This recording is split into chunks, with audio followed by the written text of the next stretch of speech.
Hey there, this is Kevin from MaximizingEcommerce.com, and I help people start and grow e-commerce businesses. Now, in this particular video, we're going to talk about a question that I've been hearing for quite a while, and that is it too late to start an e-commerce business? Well, the interesting thing is this is a question I've been hearing for years. So I, for example, have been looking into online selling for starting back about 2 years ago, and I've been selling for about a year and a half. And well, actually, my first sale was actually almost 2 years ago, but I've been selling private label for about a year and a half. And really, the whole spoiler of this thing is so. Please stick with me to the end because I got a lot of to back up what I'm about to say here, but I will say, spoiler alert, no, it is not too late to get into selling e-commerce. So what is it that people are saying out there? So I'm sure you've probably heard it if you've been doing any sort of research on this.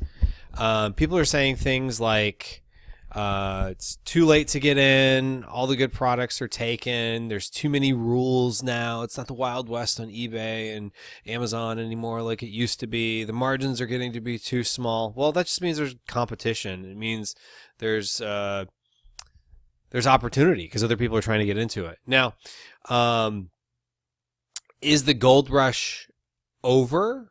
Well, anyone that was thinking it was a gold rush before was probably looking at it with the wrong mindset, because the reality is there's always going to be opportunities, but the challenge is that it's not a get rich quick scheme. So if you're in this for the long haul and you're not just trying to like get out all the big golden nuggets, well, the big golden nuggets might be gone, but there's still going to be lots of opportunity. And I'm going to continue to talk more about this. So first off, it is never too late to get into the game. Now, there is an advantage to being there in the beginning.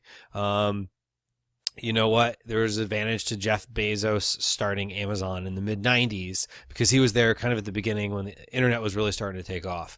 But if you were around in the early 2000s, you probably well know, if you were following the internet and what was happening at the time, there was a lot of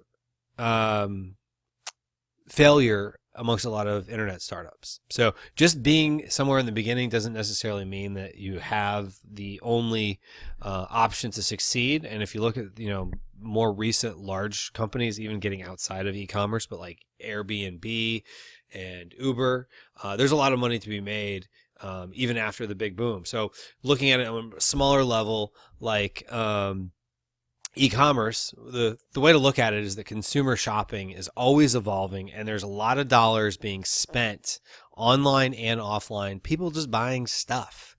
In fact, the ICSC, the International Council of Shopping Centers, is saying that consumer spending is going up, and this article is actually about a year old, but I've seen articles from them that are more recent saying that as well. And in case you're not familiar with who ICSC is, they represent shopping centers, of course.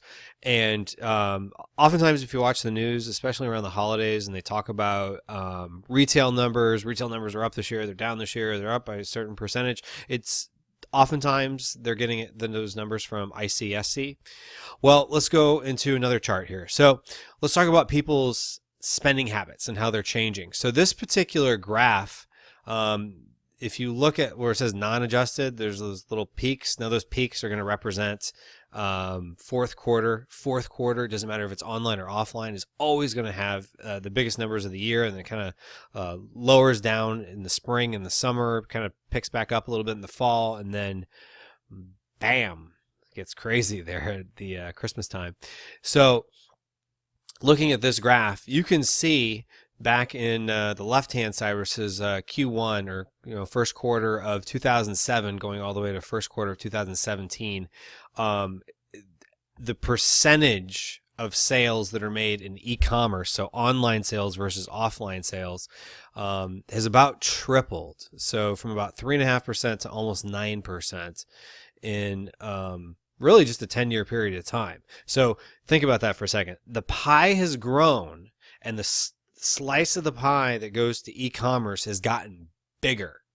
Well, is that just across the board? I mean, what about Amazon? So, oh, just wanted to point out there before I get into that, that is, of course, from the U.S. Census Bureau, where I got that data. So this data here that I got from Statistia.com, which I hope I pronounced that correctly. In fact, if I said it wrong, feel free to leave a comment down below. But you can look at the same number, and these, of course, dollars and billions that have been sold on Amazon.com since 2007. So during a 10-year span of time, you can see it's going up steadily. So, if you ever hear someone say like, well, I started in 2011, it was so much better, well, let's look at holiday 2011 versus like today. So this red line is going to show you, even the slow period, like first quarter of 2017 is still higher than what fourth quarter was in 2011, 2012 time period was. So anyone that tells you the good old days were in the past, I think is looking at it from the wrong mindset. So think about this for a second. When you go online, or even you just watch regular news, you keep hearing about how all these stores are closing down. So think about this. More money is going into overall retail sales, which will include brick and mortar stores and e-commerce in that. And the traditional big box, or sometimes even smaller box, so to speak, retail stores, there's becoming less and less of them. So they keep closing down stores, but people are still buying. So that bad news for brick and mortar truly is becoming good news for e-commerce, and just, it's creating a lot of jobs for people in the e-commerce sector. If you're an e-commerce entrepreneur, I mean, you've got all kinds of opportunities. I mean, like here on this slide, we're talking about how Shopify's revenue is basically growing like gangbusters. And Amazon's, Prime Day was a record recently, and the National Retail Federation, which is similar to ICSC, not the same, but they're similar, estimates about double-digit growth in e-commerce for 2017. So, I mean, just wrap your head around all that. There's more and more money being spent on e-commerce, and if you really think about that, it's shifting away from the big companies to a lot of the people that are selling online are smaller companies. I mean, the reality is that you could start an Amazon business. You could start selling on Amazon or on Shopify with very little money down relative to if you signed a 5-year lease for a shopping center space, and you had to hire employees, and you had to spend $50,000 to $100,000 on inventory just to open your doors and pray to God that within a year you had enough customers that you were still open. That's all changed. It's so much easier to start now, especially if you're looking to get an e-commerce. There's a phenomenal opportunity these days. So why do some people out there think there's less opportunity? So let's just kind of unpack that a little bit. There's a little bit sometimes of nostalgia, like, oh, things were so much better way back when. Sometimes people will say today, like, like outside of e-commerce, things were better in the 50s. Well, they didn't even have color TV. They didn't have the internet. Maybe some things were better, but there's a whole lot better. Typically, as we make progress and we move forward, the world actually improves. Sometimes things, you could argue, or sometimes a little bit better, or whatever. Whether you think the 50s are better than today, or whether you think 2011 was easier to sell than today, it doesn't matter. We are in today. We're dealing with the hand that we have today, and I still say it's a great hand to be playing. So sometimes it's just that people think the grass is greener on the other side of the fence. I think we've all heard this analogy before, but here's a little insider tip. The grass is always greener wherever you water it. So if you're watering your grass, it's going to be green. So if you take care of your business, you're going to do well. So don't worry about what people are doing on the other side of the fence. Just focus on you and the opportunities you have ahead. And if it seems like, well, they always have grass, whatever, but maybe you're looking at their grass that they've been perfecting for 10 years and you're just now getting started. So it's not fair to compare the grass on the other side of the fence, whereas you have the opportunity to get your grass just as good as the people's grass on the other side of the fence one day. So some of it is just plain out fear. The reality is, I've been following, like as I was saying before, I've been following along with this for a long time, for a couple of years. And I, listened to podcasts that were even a few years old, back, a couple of years ago when I was just thinking about getting into e-commerce. And, I realize that a lot of the people that say it's no longer good to get in are people that are actually don't even have products up, or they have one product up and it didn't go well, so they just said it didn't work out. But maybe if they tried again, they could take their learnings from the first product and, put it to the second one and actually been fine. So the reality is fear is a liar. Don't let fear lie to you and tell you that there's not opportunity out there. So you may be wondering to yourself, okay, Kevin, well, how do I be successful? Well, let's talk about a few fundamental things that have worked for me, and I hope you apply these and they can work for you as well. It's focus on what people want. And the nice thing is, in this day and age, it's never been easier to figure out what people want. I mean, with tools like Jungle Scout, you can go on Amazon and figure very quickly what's selling and what's not. And then you can differentiate your products. So, sometimes when people talk about, the good old days, they could have just, you probably heard this phrase, slap on a logo and sell, 50 units a day of, some particular product. That might be overly romanticized. I doubt it was actually that easy to sell anything. I wasn't there back in the days. Now, if you were, please feel free to leave a comment down below. I have a feeling maybe some people did pretty well, or maybe it took less work to get one of those types of products. We were more likely to because there were fewer sellers.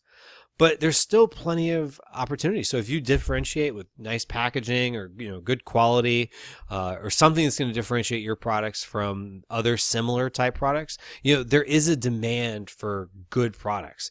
So you can also develop a portfolio of products. So if someone said, "Oh, I sold 50 a day of XYZ." Barbecue gloves, let's just say, for example, or French press coffee maker, whatever it was, they were selling 1,500 units a month, and let's say the lead time was 2-3 months to get it in from the factory. So, they were constantly ordering in the beginning, probably every month just to stay on top of what they had, because it would take so long for it to get in. So, they're having to, build up their inventory, but at the same time too, that was hurting their cash flow. Well, you can take a smarter approach and start with 1 or 2 items, and then very quickly build to 3 or 4 items, because maybe you're only ordering 500 at a time, because maybe you're only selling 3 to 5 units a day of a particular product. But that's okay. And you can develop a nice portfolio of products that add up very quickly. And then if something happens to one of those products, it's not the end of the world for you, because you got a whole bunch of others. I think there's a whole lot more value in having a portfolio of products than having just, 1 or 2 good ones that, a bunch of singles, sometimes can be a whole lot better than a home run. A lot of times games are won and nobody ever hit a home run. They just hit singles, to use a baseball analogy. So here's just my humble advice here. So the mindset going into it is you got to think of it almost like a tree. So if you want shade, the best time to plant a tree was 20 years ago. Maybe the best time to start an e-commerce company was 20 years ago. At least that proved to be the case for Jeff Bezos. But the second best time is now. So if you are looking to get started, just go do it. You're going to learn so much by doing. I'm honored that you've spent the time to watch this video and learn what we have to say here on maximizing e-commerce. So if you found this video to be helpful, please give us a thumbs up and subscribe to the channel. If you click the little bell icon, you can make sure to notify you whenever a new video becomes available. And then also, if you have any questions, or you have thoughts on the direction of e-commerce, or you just want to kind of talk through what your thoughts are on if it's still a good opportunity, there's no sense that I have a monopoly on the ideas. I'd love to hear your thoughts and opinions. Please feel free to leave a comment down below. So if you are looking to get started and you want a little extra help, feel free to sign up for our free e-commerce course. It's a mini course we'll send to you by email. Just head over to www.maximizingecommerce.com/course, and you can sign up for our free mini course, and we'll also send you some tips and resources to help you as you maximize your journey. So more than anything, I just want to say I am thankful that you made it all the way to the end of this video. Thank you so much, and I wish you the best of luck as you maximize your e-commerce journey.